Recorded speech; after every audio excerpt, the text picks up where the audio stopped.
तो guys Xiaomi ने launch किया है Redmi का Note 13 सीरीज और इसमें आपको 3 वेरिएंट्स मिलते हैं, base variant, pro variant and pro plus variant. इस वीडियो में हम प्रो वेरिएंट की बात करेंगे जो 26,000 का बिकता है, लेकिन 2,000 रुपए का इंस्टेंट कैशबैक है ICICI कार्ड्स पे, तो ये आपको 24,000 का नेट पड़ेगा।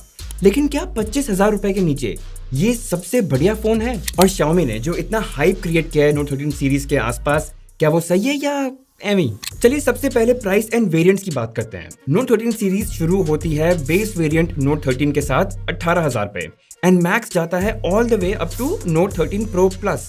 इसका हाईएस्ट वेरिएंट 12GB रैम और 512GB इंटरनल स्टोरेज के साथ आता है 36,000 रुपए का। देखिए वैसे इन सब पे ICICI कार्ड्स पे कोई ना कोई कैशबैक तो है। अब देखिए ये है रिव्यू प्रो का, लेकिन डाउट आता है मन में कि यही ले या थोड़े और पैसे जोड़ के प्रो प्लस लिया जाए।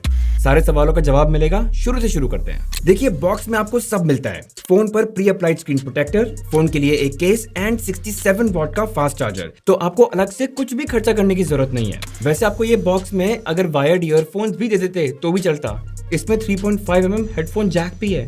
कौन देता है यार आजकल। खैर बात करते हैं डिजाइन एंड बिल्ड की। तो पहली बात, देखने में ये काफी अच्छा लगता है। I would say premium mid range वाली फील है इसमें।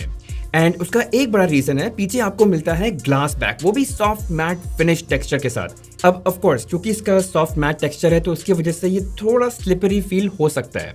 लेकिन सबसे कमाल की बात, इसके डिस्प्ले की प्रोटेक्शन गोरिल्ला ग्लास विक्टस है, जो सिर्फ फ्लैगशिप फोन्स में देखने को मिलता है। एंड इस सेगमेंट में शायद ही कोई और फोन है जो गोरिल्ला ग्लास विक्टस दे रहा है। ये मेरे हिसाब से टफेस्ट होगा। पर्सनली मुझे प्रो प्लस वेरिएंट का वीगन लेदर बैक बेटर लगा, design and touch and feel दोनों में। दूसरी बात, super flat and rectangular block वाली वाइब है इसकी।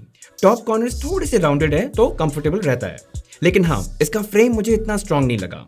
मतलब ना रिव्यू करते वक्त ही थोड़ी सी हाइट से ये गिरा, लेकिन क्योंकि ये एज पे गिरा तो हल्का सा ना यहाँ पे एक बम्प आ गया। तो आई गेस केस लगाने में ही अक्लमंदी है। वैसे प्रो प्लस में कर्व डिस्प्लेस है और उसको मेंटेन करना थोड़ा ट्रिकी रहता है, क्योंकि अगर वो साइड में गिरा और अगर आपने केस ना लगा रखा हो तो क्रैक आने के चांसेस थोड़े हाई रहते हैं, तो सोच के लेना। खैर आगे बढ़ते हैं। 6.67 इंच का डिस्प्ले है, जिसकी वजह से इसका साइज काफी बड़ा है, लेकिन फिर भी वेट हल्का है। डुअल सिम है, माइक्रो SD कार्ड स्लॉट नहीं है, तो सोच के स्टोरेज खरीदना। और मैंने जो पहले आपको चार्ट दिखाया था उसको ध्यान में रखना। हाँ, और इसमें इंफ्रारेड रिमोट भी है, तो आपके set top box, TV, AC, sound bars ये सब इसी से चल जाएंगे। आपको इधर उधर अपने रिमोट ढूंढने की जरूरत नहीं पड़ेगी। ऑफ कोर्स सबसे बड़ा हाईलाइट डिजाइन वाइज इसके ये कलर्ड स्क्वायर्स हैं, जो Redmi Note 13 की एक्चुअल पहचान देता है। और ये by the way coral purple है। इसमें आपको 2 कलर्स और मिल जाएंगे, एक आर्टिक व्हाइट है और एक सेफ ब्लैक कलर भी है। एंड आखिरी चीज, ये पूरा phone IP54 water and dust resistant है। तो मान लीजिए बारिश में भीग गया या इस पे कोई ड्रिंक गिर गई तो भी काम करेगा, बस इसको स्विमिंग पूल में मत गिरा देना।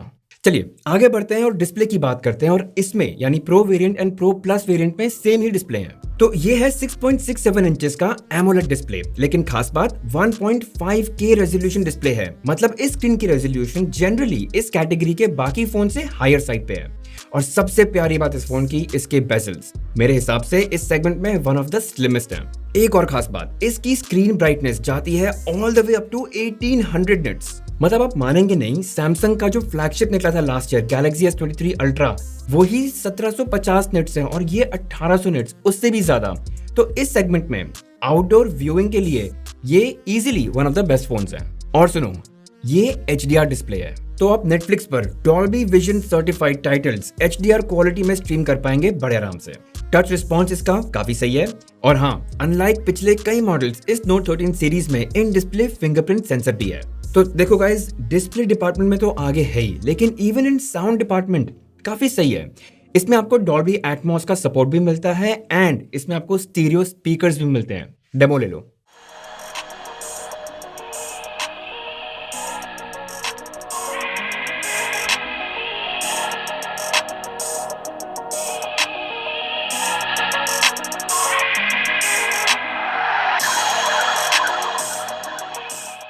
इस सेगमेंट के हिसाब से काफी सही है।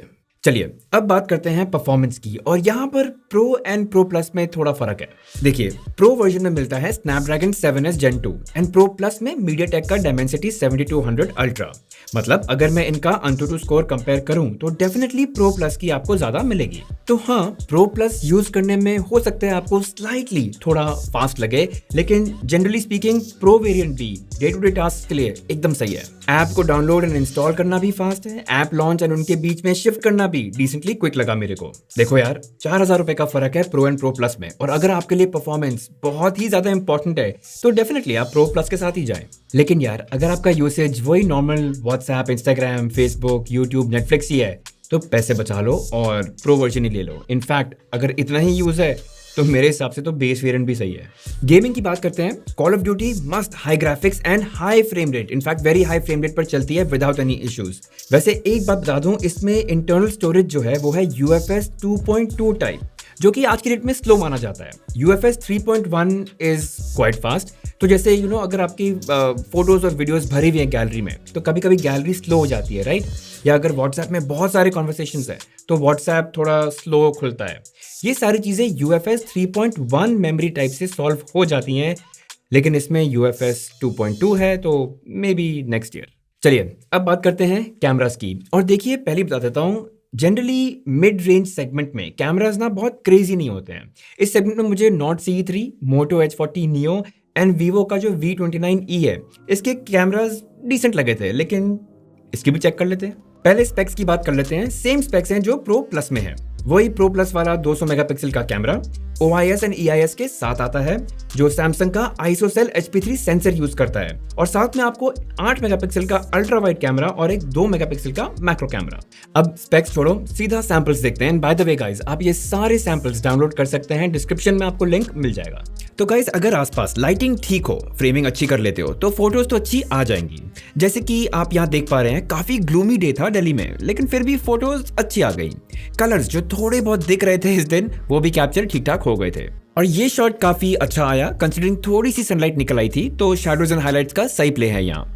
ग्रीन्स एंड लीव्स ठीक ठाक कैप्चर कर लेता है, कभी कभी अग्रेसिव शार्पनिंग कर देता है। एक जो इशू मुझे दिखा, कभी कभार समझ नहीं आता कि फोकस है कहाँ। जैसे यहाँ पे किड्स ट्रेन पर होना था, लेकिन ऊपर DLF एवेन्यू टेक्स्ट में है। इसमें भी पीछे वाले लीव्स पर है, लेकिन आगे वाले लीव्स में नहीं। दूसरा इशू, ब्लैक्स को काफी क्रश कर देता है, मतलब इतना जेट ब्लैक कर देता है कि डिटेल्स एकदम खत्म हो जाती हैं। ह्यूमंस की फोटोज ठीक ले लेता है, स्किन टोन सही रहती है, डिटेल्स बेटर हो सकती थी, बट ठीक है, इतनी बुरी तो बिल्कुल भी नहीं है। अच्छा, ये कहते हैं 200 मेगापिक्सल का कैमरा है, तो कैमरा ऐप में एक 200 मेगापिक्सल का मोड है, और ये कुछ फोटोज ली, लेकिन जूम करके जिस तरह की डिटेल में एक्सपेक्ट कर रहा था एक 200 मेगापिक्सल के कैमरा में, उतनी डिटेल्स नहीं है। मतलब आम फोटो से ज्यादा है, लेकिन 200 मेगापिक्सल वाली बात नहीं है। वैसे इंडोर्स बहुत अच्छी फोटोज लेता है ये, और कलर्स भी एकदम वाइब्रेंट कैप्चर करता है। मैं काफी इंप्रेस था। कुछ डिफिकल्ट शॉट्स भी इसने काफी अच्छी प्रोड्यूस किए हैं। हाँ, कभी कभी हाइलाइट्स ओवर एक्सपोज हो जाते हैं, जैसे यहाँ लाइट्स के पास, ये जैसे यहाँ स्टारबक्स के कप्स इतने ओवर एक्सपोज हो रखे हैं, पर जनरली इंडोर के शॉट्स बहुत डिसेंट लगे। अब बात करते हैं लो लाइट फोटोज की, and nothing very good, decent at best. कभी कभी बहुत शार्प फोटोज आ जाती हैं, कभी कभी काफी धुंधली टाइप भी आती हैं। अब इस शॉट में HDR काफी प्रोमिनेंट है, लेकिन दूसरे शॉट्स में इतना नहीं लगा मुझे।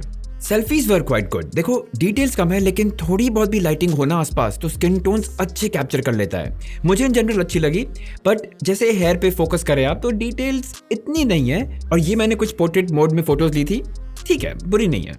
लो लाइट में हालत थोड़ी टाइट हो जाती है, आसपास लाइट थोड़ी बहुत हो तो मैनेज कर लेता है, लेकिन कभी कभी तो एकदम ही खराब हो जाती है अगर लो लाइट सच में काफी लो हो तो।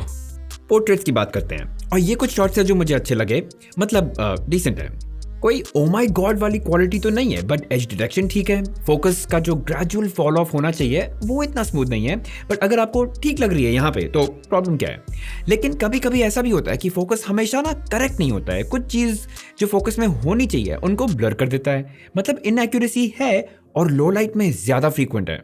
तो गाइस वीडियो की बात करते हैं एंड नोट 13 प्रो या प्रो प्लस दोनों ही 4K शूट कर सकते हैं लेकिन लिमिटेड टू 30 FPS।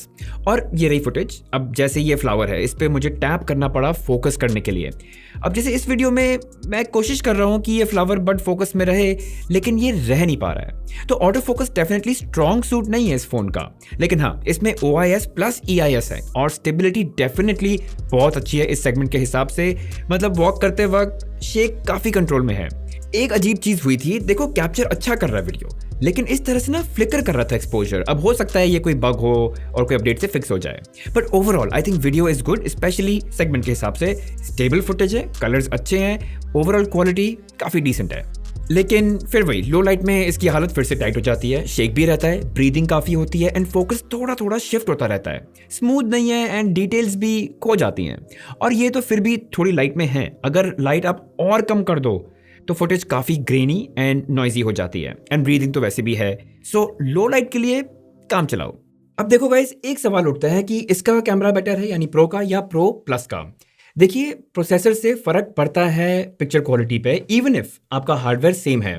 तो उस हिसाब से अगर चले तो प्रो प्लस का डेफिनेटली पिक्चर क्वालिटी थोड़ी बेटर हो सकती है। सैडली मेरे पास प्रो प्लस है नहीं तो मैं आपको बता नहीं सकता, लेकिन अगर कैमरा क्वालिटी बहुत इंपॉर्टेंट है आपके लिए, बहुत ही क्रिटिकल है, तो pro plus might be a better bat.